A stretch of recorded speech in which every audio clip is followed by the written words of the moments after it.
Hello everyone, welcome to economics classes. I am Priyanka and today we are going to discuss a 60-day smart plan to revise the whole concepts of economics. Plus you can timely revise before your exam.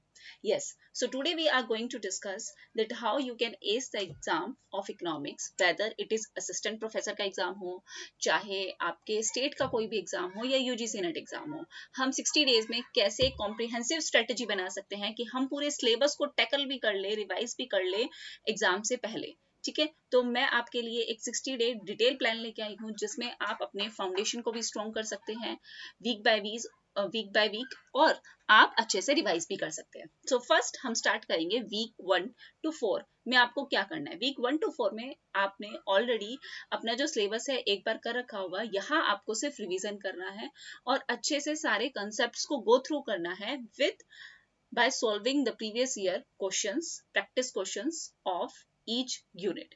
So first week में हमारा जो focus area रहेगा वो रहेगा micro economics. Micro economics में कुछ topic हैं जैसे कंज्यूमर थ्योरी है, थ्योरी ऑफ प्रोडक्शन है, कॉस्ट कर्व्स है, मार्केट स्ट्रक्चर है, परफेक्ट कंपटीशन, मोनोपोली, ओलिगोपोली, इसमें ही आपके कुनोट, बर्टन, स्टेकलबर्ग और consumer behaviour analysis, cardinal ordinal, revealed preference theory Samuelson की, कैल्डोर हिक्स का compensation criteria, theory of rent, welfare economics, ये सारे आपको पॉइंट्स यहाँ पे कंप्लीट करने हैं.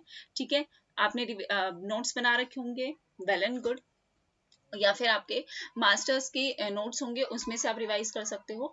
तो आपको फर्स्ट वीक में अपना माइक्रो इकोनॉमिक्स कंप्लीट करना है, प्लस आपको उसके साथ साथ उसके प्रैक्टिस क्वेश्चंस सब टॉपिक्स में से वो आपको कंप्लीट करने हैं. ठीक है, सेकेंड वीक में आपको करनी है मैक्रो इकोनॉमिक्स. मैक्रो इकोनॉमिक्स में ISLM model, AAD-AS model, money market, inflation, unemployment, Phillips curve, consumption की जितनी भी थ्योरीज है, absolute cost advantage etcetera, theory of interest rate है, थ्योरी ऑफ लिक्विडिटी है, टाइप ऑफ इन्वेस्टमेंट्स हैं, अलग अलग मॉनेटरी सिस्टम है, लिक्विडिटी एग्रीगेट्स है, L1, L2, L3, वो सब रिवाइज करना है. ठीक है, मंडल फ्लेमिंग मॉडल है, बिजनेस साइकिल है, ये सारे आपको मैक्रो इकोनॉमिक्स के जो टॉपिक्स है वो सारे आपको इन डेप्थ उनकी स्टडी करनी है. प्लस आपको प्रॉब्लम्स जो हैं उनसे रिलेटेड वो सारी सॉल्व करनी है, उनसे रिलेटेड कोई न्यूमेरिकल क्वेश्चन है वो सॉल्व करने हैं. प्रॉपर आपको PDF मिल जाएंगी बहुत सारे चैनल्स पे जहाँ पे आपको प्रीवियस ईयर के सारे क्वेश्चंस अवेलेबल हो जाएंगे. अगर आप कहोगे तो मैं एक सीरीज स्टार्ट करूंगी जिसमें मैं यूनिट वाइज सारे क्वेश्चंस जो है वो कंप्लीट करवा दूंगी. ठीक है, थर्ड वीक में आपको क्या करना है, इंडियन इकोनॉमी करनी है.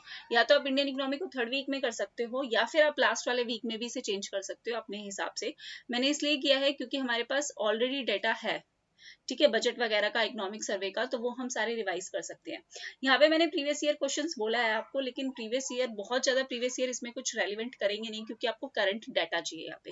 तो बेटर है कि आप इसको एक बार गो थ्रू कर लो और लास्ट में एक बार दोबारा कर लेना, क्योंकि जो स्टेटिस्टिकल डाटा होता है वो हमें इतना याद रहता नहीं है. ऑफ कोर्स किसी को भी नहीं रहता. तो एक बार अगर आप अभी वीक 3 में से एक बार नजरों से निकाल लोगे, पढ़ लोगे, तो दोबारा करोगे एग्जाम के एकदम पास में तो अच्छे से याद हो जाएगा. नेक्स्ट आप इंटरनेशनल इकोनॉमिक्स. इंटरनेशनल इकोनॉमिक्स में आपकी जो थ्योरीज ऑफ ट्रेड है सारी, यहाँ पे मैंने कुछ ही मेंशन की है. रिकार्डो, हेक्स्टरोलिन, WTO का concept, BOP, exchange rate, technological gap theory है, स्पेसिफिक फैक्टर मॉडल है विनर का, टर्म्स ऑफ ट्रेड है, वो सारी आप यहाँ पे रिवाइज करोगे. प्लस इंटरनेशनल इकोनॉमिक्स से रिलेटेड जितने भी प्रीवियस ईयर क्वेश्चंस है वो आप साथ साथ सॉल्व करोगे. ठीक है, अब हम आ जाते हैं अपने वीक 5 to 6 में, जिसमें हम अपने एडवांस टॉपिक्स और एप्लीकेशंस लेंगे. 29 to 42 डेज के अंदर अंदर हमें सबसे पहले वीक 5 में करनी है डेवलपमेंट, ग्रोथ एंड डेवलपमेंट वाला टॉपिक, जिसमें हम growth models, Solow, Harrod Domar, poverty, inequality, HDI, growth development growth and development वाले सारे टॉपिक्स कंप्लीट करेंगे. रॉबिन्सन का ग्रोथ मॉडल, कैल्डोर का, पैसिनिटी का, एंडोजीनियस की जितनी भी ग्रोथ थ्योरीज हैं जैसे एरो लर्निंग बाय डूइंग है, एरो की थ्योरी, लुकस का मॉडल है, मिडेस का मॉडल है, ये सारे मॉडल्स हम करेंगे यहाँ पे कंप्लीट. उसके साथ साथ ग्रोथ एंड डेवलपमेंट के प्रीवियस ईयर के क्वेश्चन सॉल्व करेंगे. देन वीक 6 में क्या कर सकते हो आप, पब्लिक इकोनॉमिक्स एंड वेलफेयर ले सकते हो. ठीक है, जिसमें हम पब्लिक गुड्स, एक्सटर्नलिटीज, टैक्सेशन की जितनी भी पॉलिसीज हैं, पब्लिक फाइनेंस, फिस्कल पॉलिसीज जो है, थ्योरीज ऑफ पब्लिक एक्सपेंडिचर है, वो सारे आप कर सकते हो. ठीक है, उसके साथ साथ अब उनसे रिलेटेड प्रीवियस ईयर क्वेश्चंस करोगे. लास्ट जो वीक 7 to 8 है मीन्स आपके डे हो जाएंगे 43 to 56।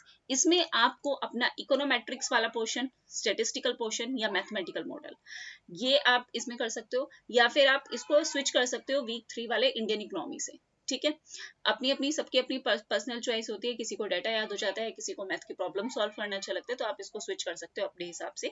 ठीक है, यहाँ पे आप इकोनोमेट्रिक्स के और मैथमेटिकल इकोनॉमिक्स 7 और 8 वीक में आप ये दोगे, जिसमें लीनियर प्रोग्रामिंग, CLRM, यहाँ से बहुत क्वेश्चंस आते हैं, multi collinearity, हेट्रोसिडास्टिटी, game theory.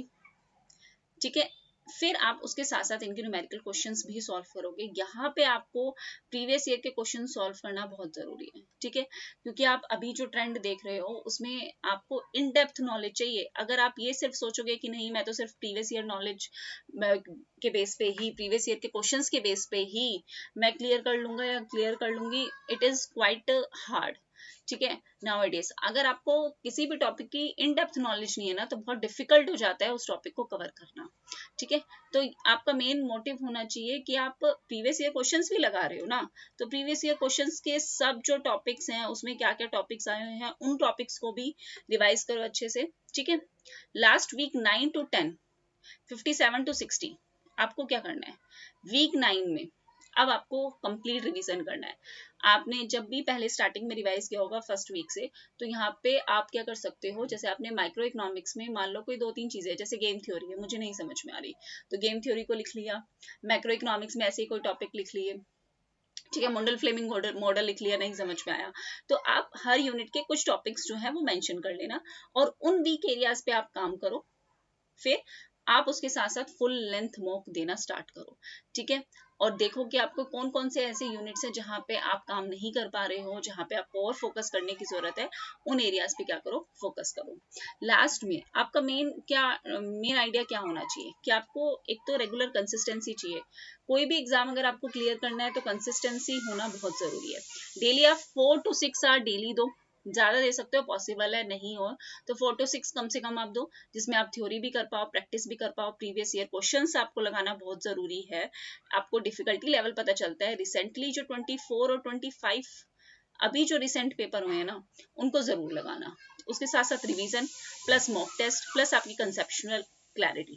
Conceptual clarity होना बहुत जरूरी है for the deep understanding of all the models, all the theories की थ्योरीज जितनी भी है उनकी आपको क्लैरिटी होना बहुत जरूरी है, इन डेप्थ क्लैरिटी होना जरूरी है। ठीक है, एडिशनल टिप्स मेरी तरफ से क्या हो सकते हैं, वीकेंड्स पे आप रिवाइज करो, क्विक रिव्यूज लो, माइंड मैपिंग करो, प्रॉपर फ्लो चार्ट बना लो छोटा छोटा, कि मेन थ्योरीज जैसे कुछ क्वेश्चंस होते हैं वो बिल्कुल यही है कि ये थ्योरी किसने दी, ये थ्योरी किसने दी, ऐसे क्वेश्चंस आते ही रहते हैं, रेगुलरली रिपीट होते हैं। कम से कम वो क्वेश्चंस तो आपके गलत ना हो। हेल्थ का बिल्कुल ध्यान रखो, ब्रेक ले लो, वॉक करो, उस ब्रेक में फोन मत चलाओ, रील्स मत स्क्रॉल करो, उससे आपका माइंड और ज्यादा डैमेज हो जाएगा बजाय पढ़ने के। हाइड्रेटेड रहो, अच्छे से सो, और ऑप्टिमल आपका मेन फोकस होना चाहिए कि भाई हमें क्लियर करना है, हमारे पास अभी इनफ टाइम है। एग्जाम आपका 21 जून से स्टार्ट लाइन अप है। ठीक है, और जो असिस्टेंट प्रोफेसर का एग्जाम है वो 1 जून को है। ठीक है, तो आपके पास टाइम बहुत ज्यादा नहीं है इसको करने के लिए, सो इट्स बेटर कि आप स्टार्ट करो। और वन मोर थिंग कि अगर आपको कोई भी ऐसा टॉपिक लगता है इकोनॉमिक्स में कि ये टॉपिक हमें नहीं आता, इस टॉपिक पे हमें काम करने की जरूरत है, तो वो टॉपिक्स आप कमेंट बॉक्स में मेंशन कर देना। ठीक है, वो टॉपिक्स मैं कोशिश करूंगी कि आपको अच्छे से क्लियर कर पाऊँ। ठीक है, so all the best everyone, keep learning, keep growing. Although मैंने बहुत टाइम बाद वीडियो स्टार्ट करी है दोबारा से बनाना because of some issues, so now I will be regular and please ये सारे आप अच्छे से सारे यूनिट्स को कवर कर लो। नहीं हो पा रही है तो आप मुझे मेंशन कर दो, मैं प्रीवियस ईयर भी करवा दूंगी और ये भी करवा दूंगी। ठीक है, टॉपिक्स भी कंप्लीट करा दूंगी। Thank you very much everyone, take care, bye bye.